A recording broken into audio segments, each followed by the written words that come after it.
Hello, good morning. I'm Jennifer. In today's video, I'm going to be sharing with you everything that I have found over the past few months and have in my fabric stash. In a recent video, I unboxed this lovely lady back here. I still don't know what to call my sewing machine. I love to name inanimate objects. This is Spinelli, Fiona. She is called Clarabelle, Bethany. My microphone is named Stan, Enrique, Terrence, Ma. I just love to name things. I'm still up in the air with a name for my sewing machine. If you have any suggestions, please leave them down below. Because I have a sewing machine, I have gotten out all the fabrics. We are going to organize my heap and bountiful collection of fabric that I found at the thrift store. They are spilleth over onto itself. It's not on the floor. They're contained, but it's a hot mess. Even though I previously had fabrics, I have been shopping my butt off to acquire different materials to sew with. And that's mostly through thrifting and through secondhand shops. There is a local store here in my town. It is a secondhand craft shop. So some of the fabrics might appear as though they came from a major chain, but they are secondhand materials.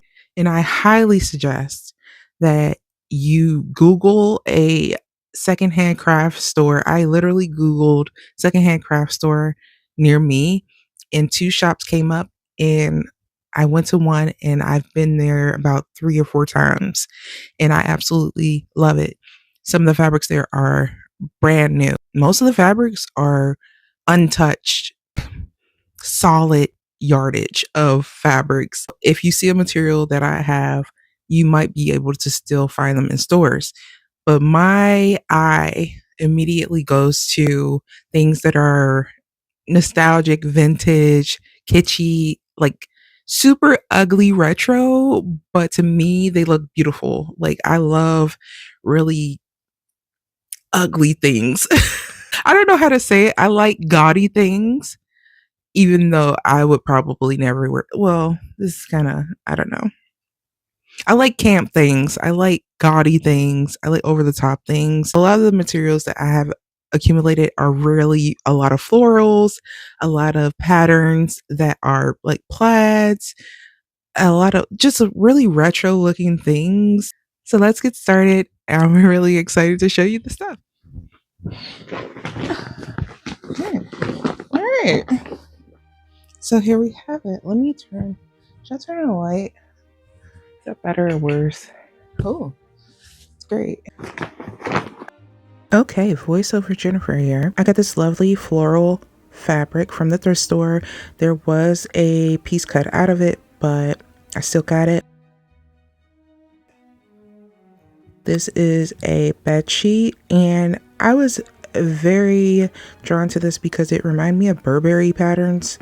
So I would love to do like a romper dress situation with this. Next up, this is a curtain. I thought it was so cute. I only got one panel. There were like 6 panels of this curtain. I'm so sad that I didn't get them all. These are napkins. There was a 4-piece set of these plaid napkins. They are so pretty. I love the colors in them. This is another plaid. Oh, I love this.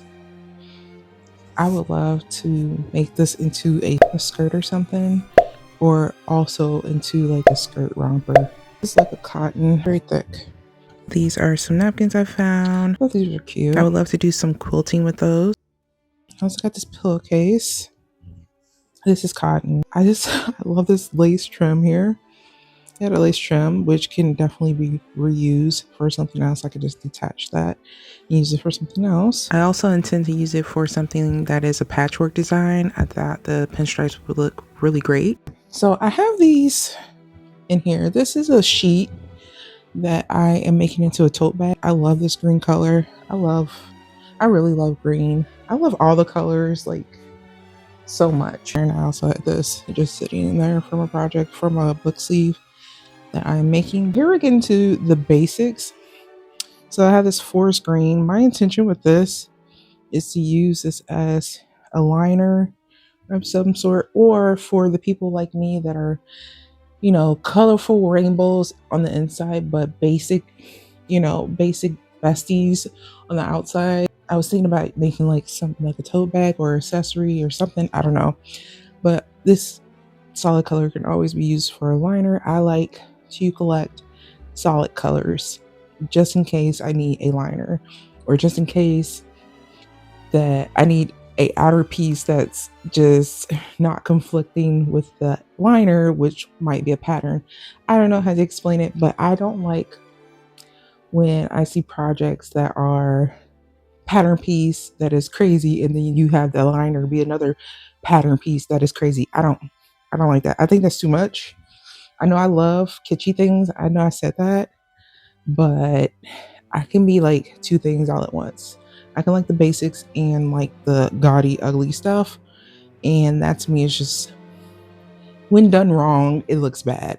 When done right, it can look good. But me personally, I prefer to have like a solid piece and then a crazy like fabric. For instance, if I were to do this floral as the liner of a tote bag, I would want this on the outside and this is the liner, or vice versa. This is the outside, this is the liner. I don't want a double monstrosity.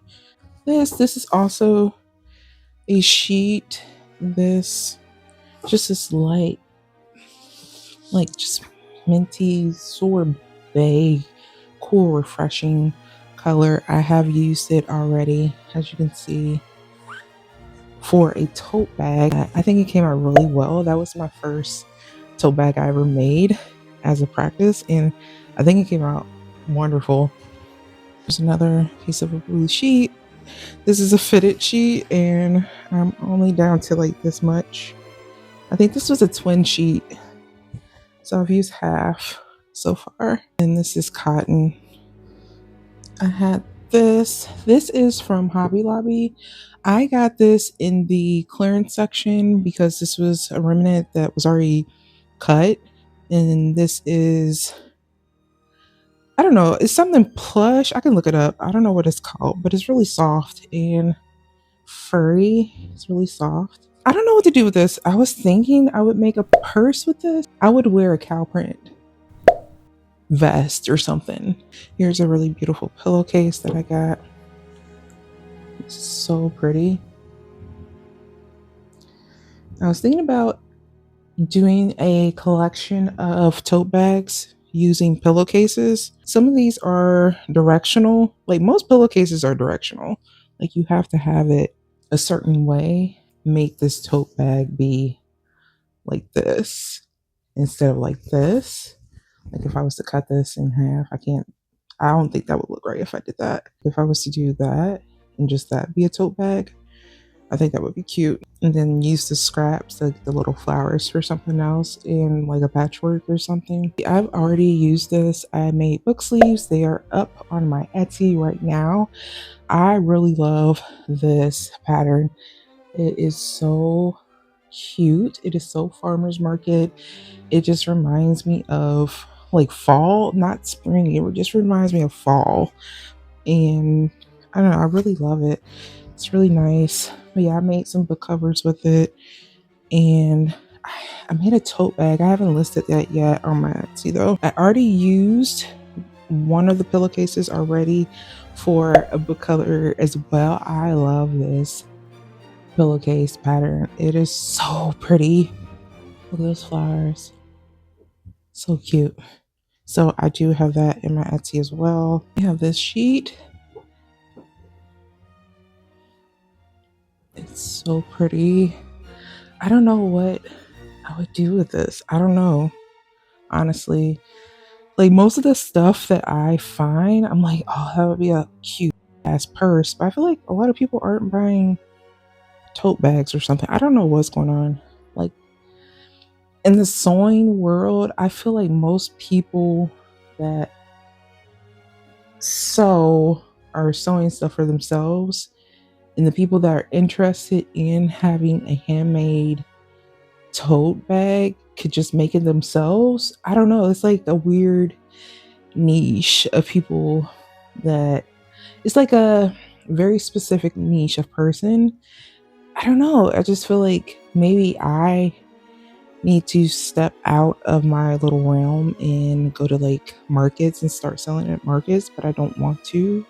I want to do online sales. I don't want to go through setting up, buying all this stuff. I did start that process, but then I'm like, it's so much more that you have to figure out in order to sell at markets that I'm like, I don't want to do it. Not I can't do it. I don't want to do it. Honestly, I know there's a lot of money in doing markets, but also a lot of money in online sales. But I'm just in a position where I haven't found my audience yet, I guess. Most of the stuff that I'm selling isn't reaching the people that I need to see it. So hopefully it will reach the people that need to see it eventually. I absolutely love this blanket. This is a sheet as well. I believe it is cotton as well. It's very soft. I love this. It's so pretty. And it's so much of it. I would definitely want to make this into a dress for me. This is another sheet. It is a 100% polyester. I plan to use this for a tote bag liner or a liner for a book sleeve or wallet. Next up, we have a remnant of this cute bear pattern. I got this from the secondhand craft store I was telling you about earlier in the video. I have no idea what I would use this for. Maybe a patchwork item. Here we have some yellow gingham. I love gingham. This is a pillowcase. So pretty. And it is gorgeous. There are so many possibilities because you have the contrasting pattern on the edge of the pillowcase. That is so cute. Oh, so pretty. This is a really cool, delicate floral fabric. This is a fitted sheet and I absolutely love it. I found this next one at the secondhand craft store. There was a lot of this fabric. This is a flannel and it has these cute little tiny roses all over it. It's really soft. I believe you can use this for pajamas. This is absolutely gorgeous. I keep saying that, but I love all of the patterns on these sheets and fabrics. This I would love to make into a dress. I keep saying I want to make clothes. I've never sewn a pair of clothes in my life, but I do intend on making dresses with these fabric. Next up, we have this floral pinstripe design. It's very kooky. I love it. It reminds me of Christmas, and I made a couple of boxy bags with this. So pretty and vibrant. We have this electric blue color pillowcases. We have another remnant of this Christmas themed, very vintage pattern. We have a remnant of this cute pink tulip design. Got that from the secondhand craft store as well. This is a vintage piece of fabric. It feels like a sofa. I believe it's a sofa sample or curtain sample. This is another remnant that I got from the secondhand craft store. This is a piece of a vanilla colored sheet that I got from the thrift store. Here is a yellow pillowcase. It has a little spot right there, but I can go around that spot. All of the stuff that I get from these places, I wash them ahead of time, so that spot was not coming out. Here is some little scrap. These are all from the secondhand thrift store. So I know that blue one you can probably get in stores still today at Michael's. I got this as a remnant at Joann Fabric a long time ago. This is a bed sheet, ugly bed sheet. That pinstripe and the apple pattern were one sheet and I cut them in half. It was so ugly, but I love both of the patterns individually. Here is another yellow. It's crazy because I don't wear yellow at all, but I love these yellow florals. I don't know what's going on. Here we have a baby sheet. I got this from the thrift store. This I got from the secondhand thrift store. It's really heavy duty. This is a jersey stretch fabric that I got from the secondhand craft store as well. This one too, and this one. I intend on making t-shirts out of those. This is a Halloween remnant I just couldn't pass up. Look at those little witches on their little broomsticks. So cute. And then last but not least, we got a remnant from Hobby Lobby. It's an eyelet knit. It would be really cute as a dress or a top. So now I have to put all the fabrics back in the bag in a neat fashion. So I'm thinking I would do the swirls facing up like a jelly roll at the supermarket, like the jelly roll is facing out.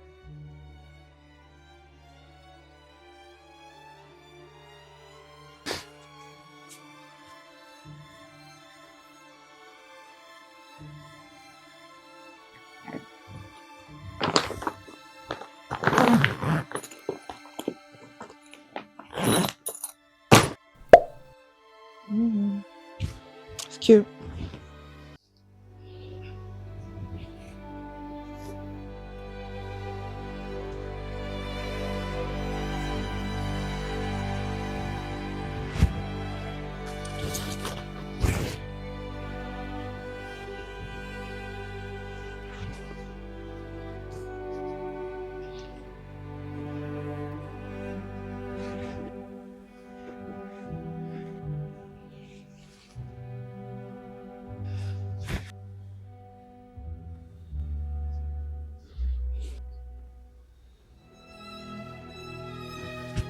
I'm gonna put all of these in a different area. I have a bag of clothes that I plan on using for upcycling, so I'm gonna put these in there really quick. I am one bag down through organizing my fabrics. I know some of you watching might say, oh, I didn't color coordinate them or what have you. Ultimately, the goal is to not have the fabrics spewing out like a fabric upchuck on my office floor. Goal accomplished, okay?